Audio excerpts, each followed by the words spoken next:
So I've been looking forward to this for a long time, and I believe I'm accurate in saying, Russ, that you are the eldest living member of this Church of the Nazarene. Am I correct in that? He said, so he's thinking he should get some award for that, right? He's probably right. We need to do that. But when we started putting this service together, we thought, what a better person to have share the history of the church. And just because I'm a history buff, I've always loved it. It's always been one of my favorite subjects throughout high school and college, and I've always studied history. And I think I don't even know the history of this local church. And so I've been looking forward to Russ sharing today. And so I'm sure that many of you don't know, and especially our young people, if you haven't, and if you're new and you haven't been here for a while.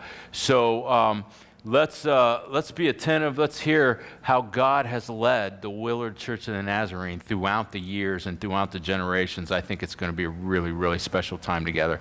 All right, Russ, would you come and share with us? Let's give him a hand. I don't get to come to church very often, so I'm glad to be here. Today's presence is tomorrow's history. You're making history now. My father was born in 1892, my mother in 1899. There were no cars, no planes, telephone, TV, smartphone, radio. Has all happened during their lifetime. And young people today, when you look forward, what's going to happen in your lifetime? Are we going to have Bluetooth mind to mind? Alexis, get Uncle Joe in New York City and pay the UN a tax for using their airways. We don't know what's going to happen. In Attica, as I was growing up, my family had a restaurant. As an old codger came in there and having coffee and get breakfast, and he got talking, and I started making notes on the napkins. He was a retired cavalry soldier. He was in the last of the Indian Wars. That was important history, information. I no longer have the notes, and then it didn't make much impression on me. I was young, and that was history. So what's going to happen during the time of our children? We don't know, but we're making history now. In New Washington, several years ago, quite some time ago, there was a huge electrical storm. Lightning struck a barn and set the hay on fire. Neighbor kids playing started running home across the open fields. And the first boy that hit the electric fence dropped on the ground dead. The second boy hit the fence and dropped dead. The third boy didn't touch the fence. High tension wire had fallen across the fence, and the two boys were electrocuted. That third boy, his name was Lonnie Millard, the founding pastor of this church. God had something for him to do, and he put a stop sign up there. Lonnie, wait. And Lonnie was lived to serve to start a Nazarene church in Crestline. He was a millwright for the Shelby Bubblegum Company. I've heard it said that Shelby Bubblegum invented bubblegum. I don't know, but that was a local legend. And so he was a bivocational pastor. It's a fancy name for the old-time ministers who had to work for a living to feed their family, and they preached as a sideline. And so he was a bivocational pastor. He was a millwright. He founded the Crestline Church. Then he came to Willard. In 1941, in March, they had the first church service in Willard. They, of course, would come from, and then on December 7th, 1941, which is Pearl Harbor Day, that was organized officially as a church here in Willard. And Brother Hupp was a charter member. He and his wife and Benny were members, charter members, and we had our first church, first service, or first building that they met in was, you will recognize the picture probably. It's kind of a fire station that's behind the old city hall. That was number 3, I think, Woodbine, and that's where the first church of Nazarene was in Willard. And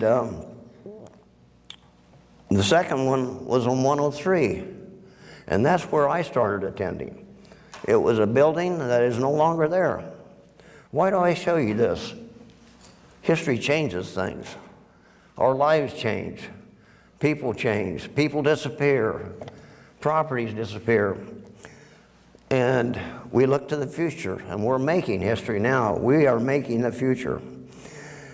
On the way into Willard for church services, they come through New Haven. We moved into New Haven in 1944, the tail end of World War II, and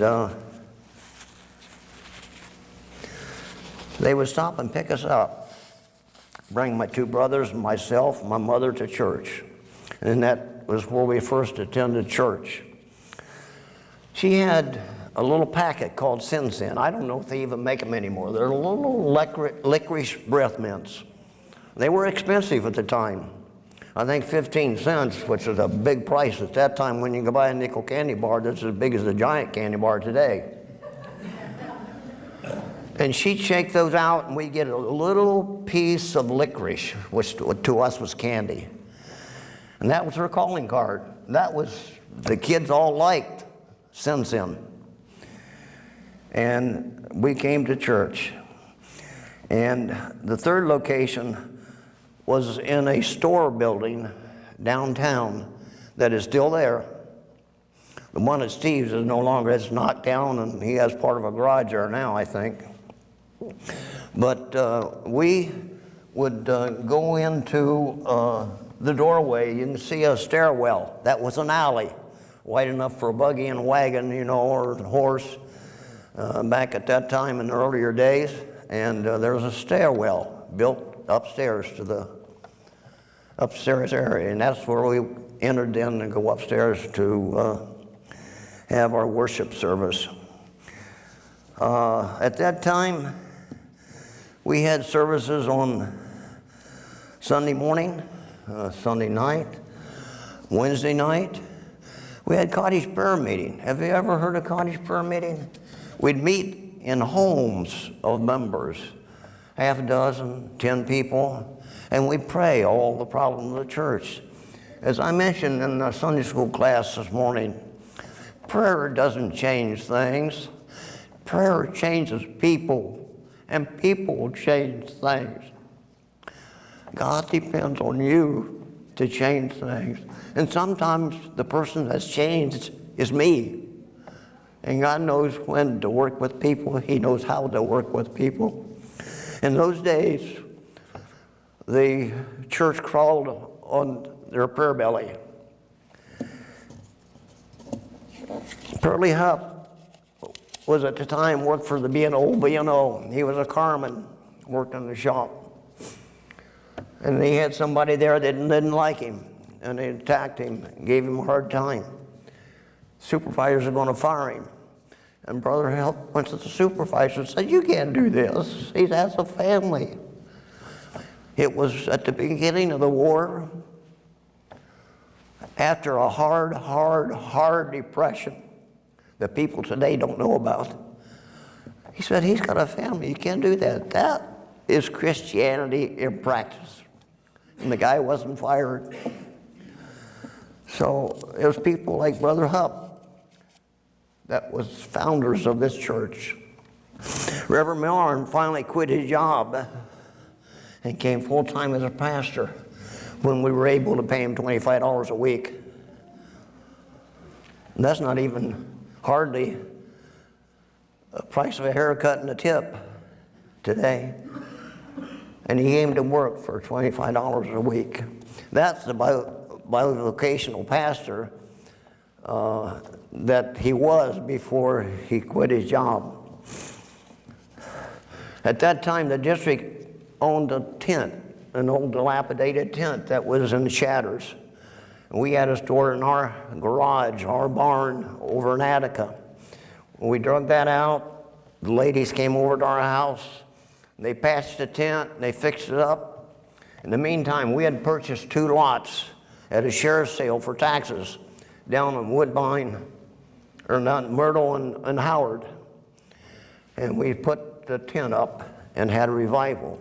Had Vacation Bible School, sawdust on the floor, and they had a good time. That area in there was a swampy area, horseweeds over our head. Of course, we were kids, but they were tall.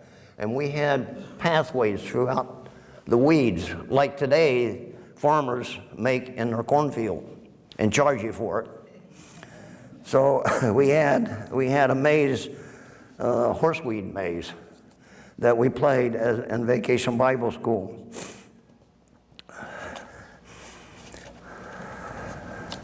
He served, Reverend Millard served until 1952, and he went to Columbus, and he passed away about 6 months later.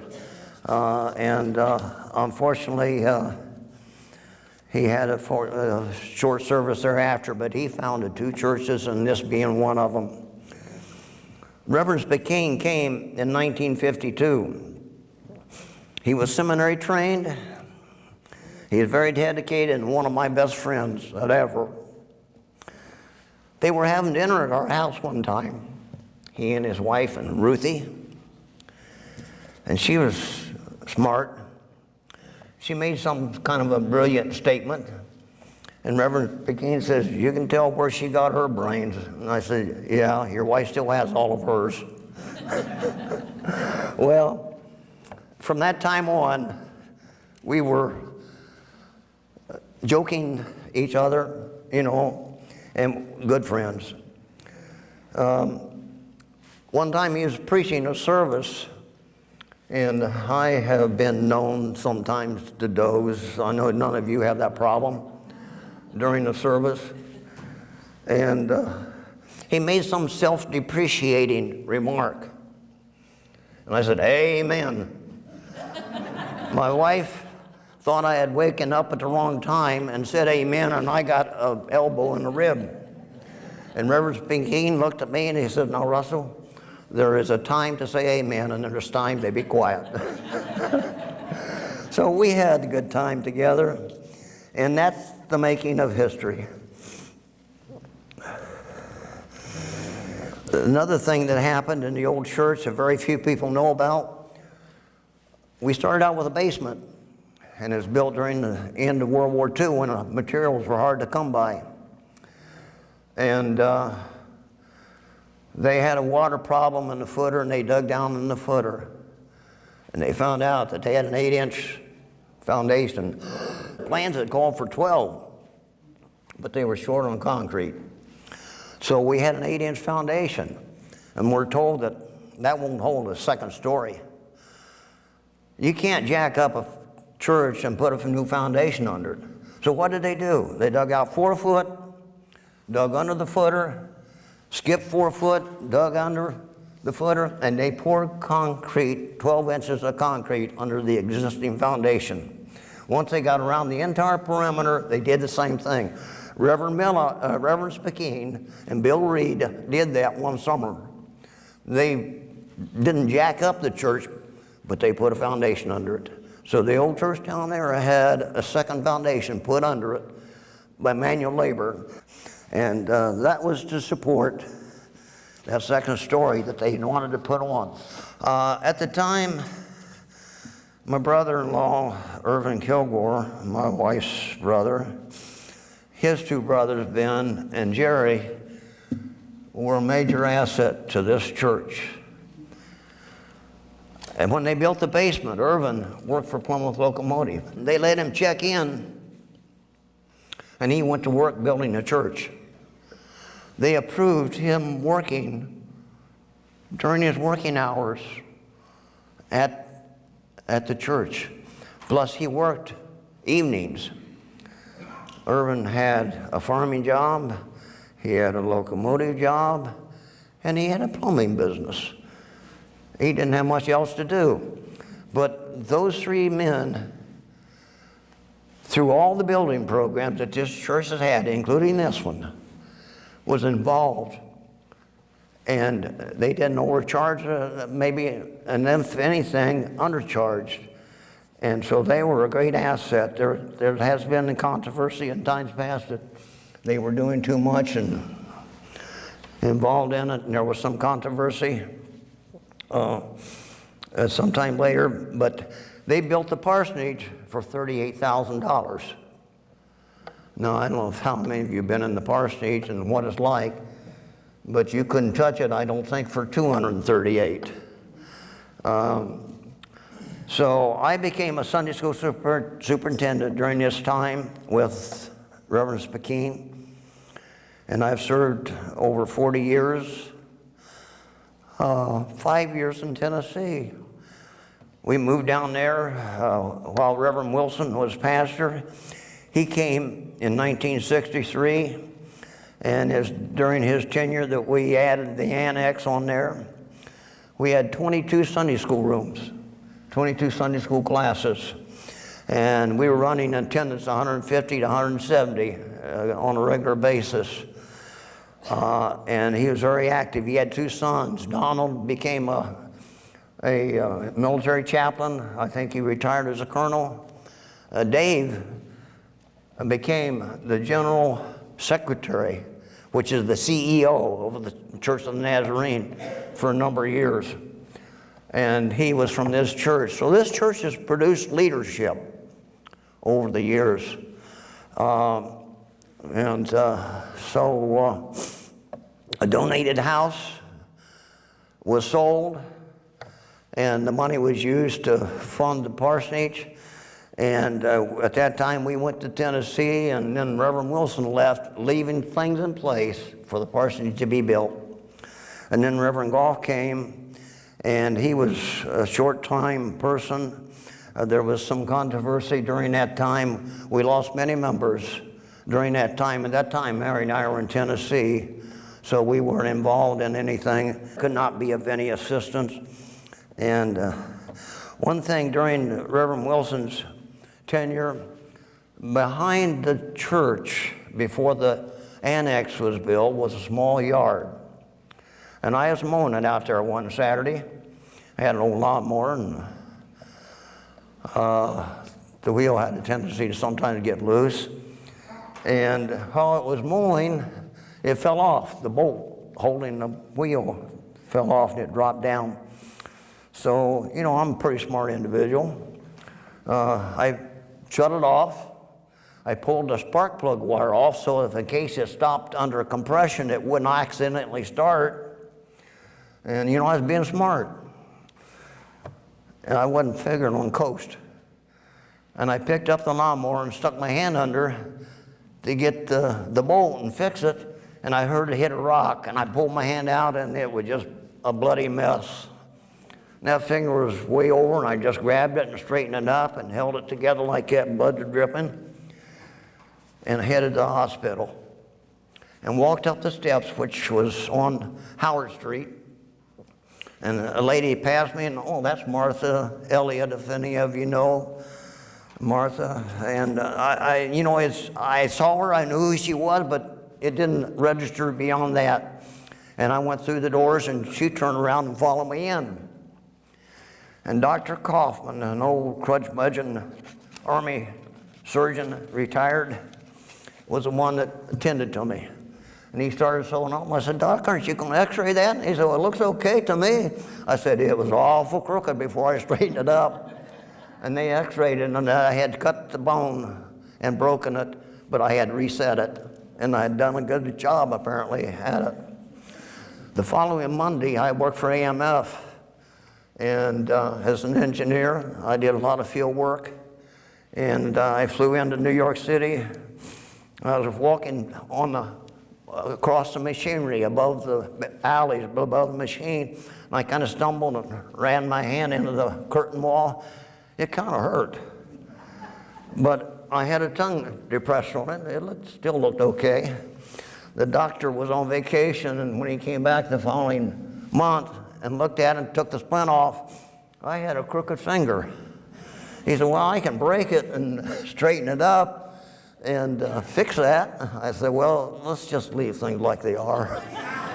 For about a year, I had trouble getting my hand in my pocket because that finger wanted to stick out.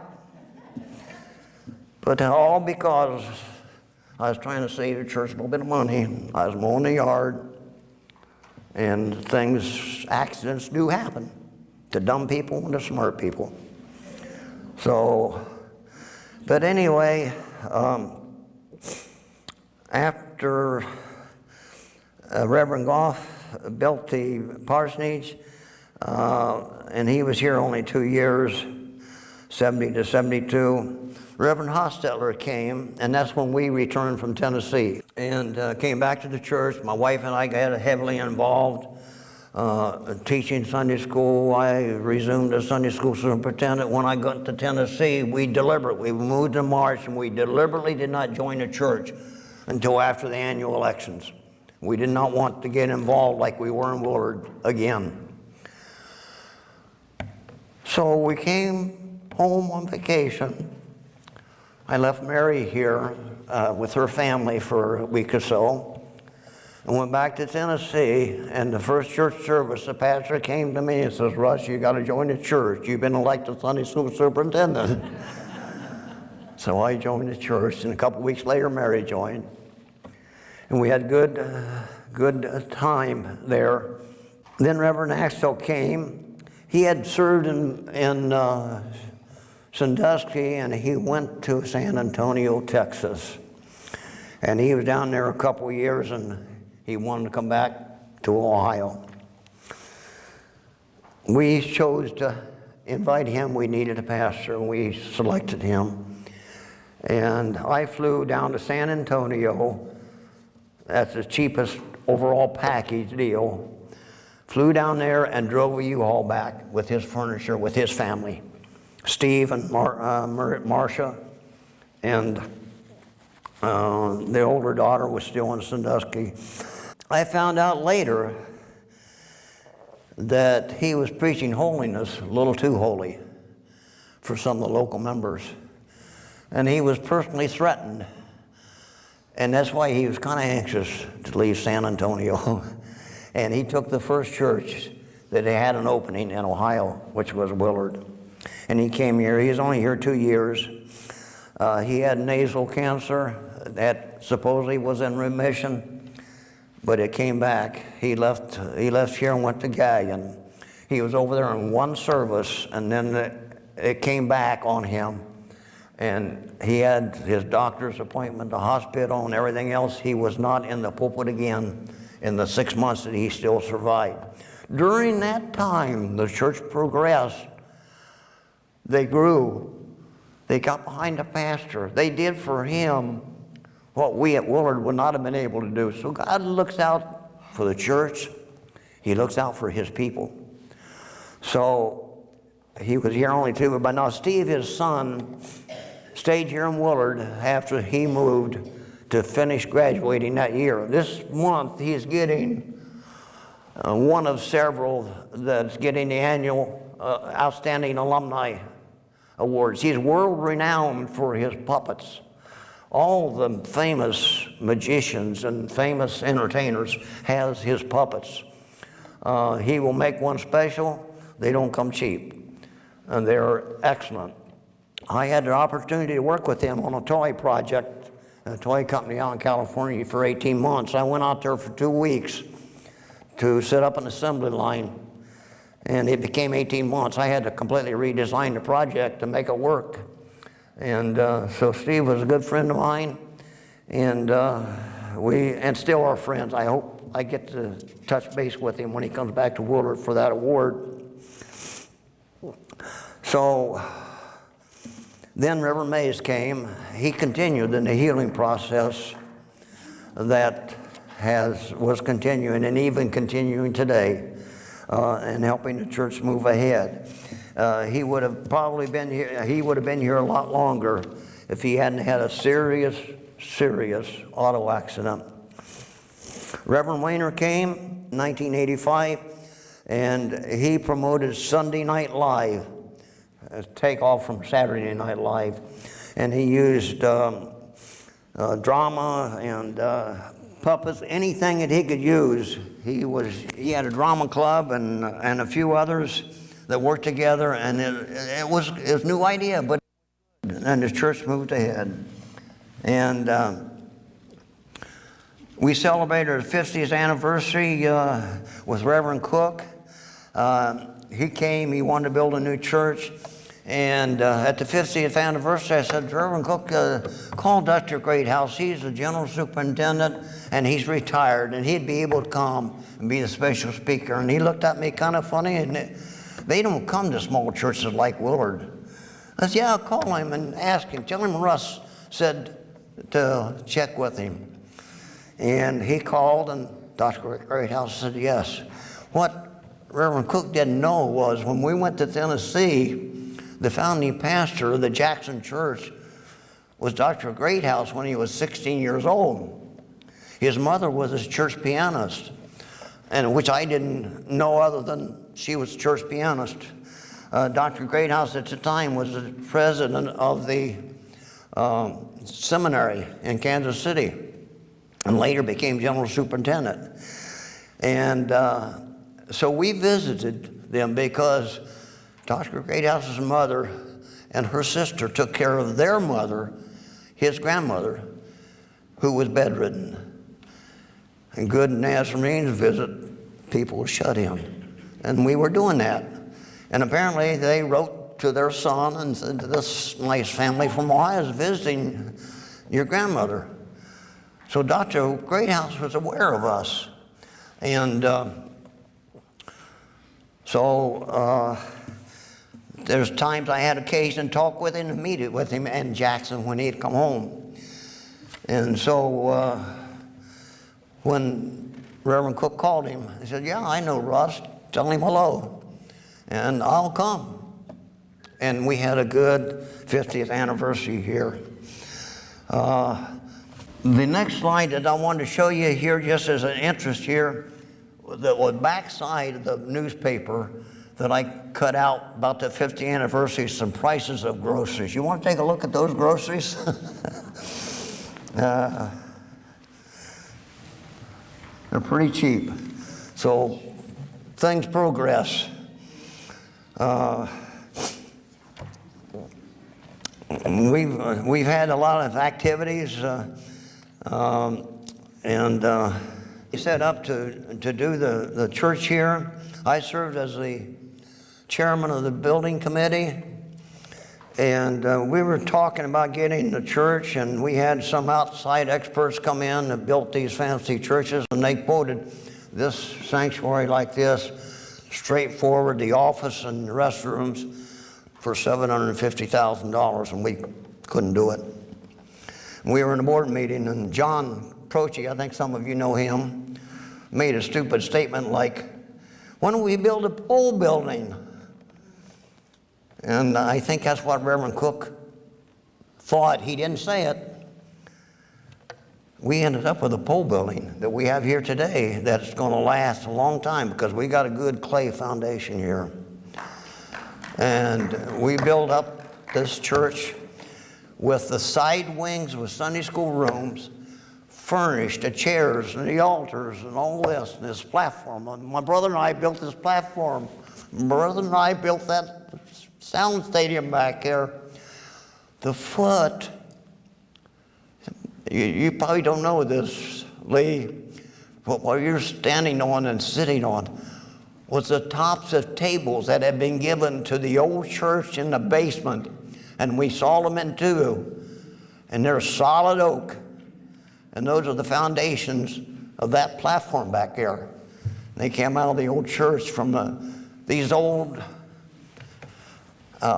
meeting houses where they had dinners and people gather around these great big tables. And so we had several of those. And, but anyway, we got quotations.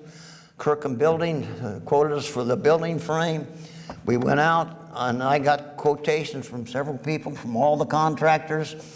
And we ended up with the church we have with the contents for about $650,000. And you know, that God was in that.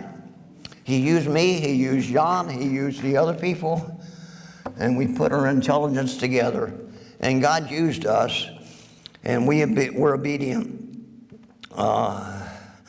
We had the groundbreaking, and then I have a picture of this sanctuary before anything was around here. You can see, I have one picture at home someplace I couldn't find. I was driving around here with a four-wheeler, dragging a great big beam, leveling the gravel before we poured the concrete. So, the sign in the chapel has been displayed in the church since 1948. If you've ever noticed holiness under the sign, holiness under the Lord, Mary and Georgie and Kilgore took that over to Attica to a furniture place. They took all the letters off, refinished it, redid the letters. I think one they had to replace and put it back together, and it's hanging in the chapel today. And that's been displayed. Any old wedding pictures, my wedding picture has that sign because it was right across the beam in the front of the sanctuary in the basement. The chapel has pews from the old church of 1958. The pulpit was built by hand by a skilled craftsman for Reverend Millard.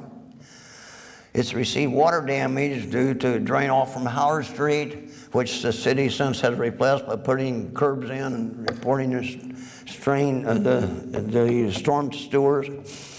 We occupied the new church in December 2000. Reverend Cook left in 2001. Reverend Burroughs came in 2001. He left in, I think, about 2018, late 2017. Reverend Burroughs and Sheila were active in the children's ministry and the puppet frequently. The pavilion was constructed as an Eagle Scout project, and the Eagle Scout had to raise, I think, the first $1,000 toward it. So the Lord has blessed this church. We have a wonderful history, and we're making more history. And I know we're going to be growing more and more and more. And I appreciate the opportunity to have been a member of this church. And so thank you for listening today, and I hope I didn't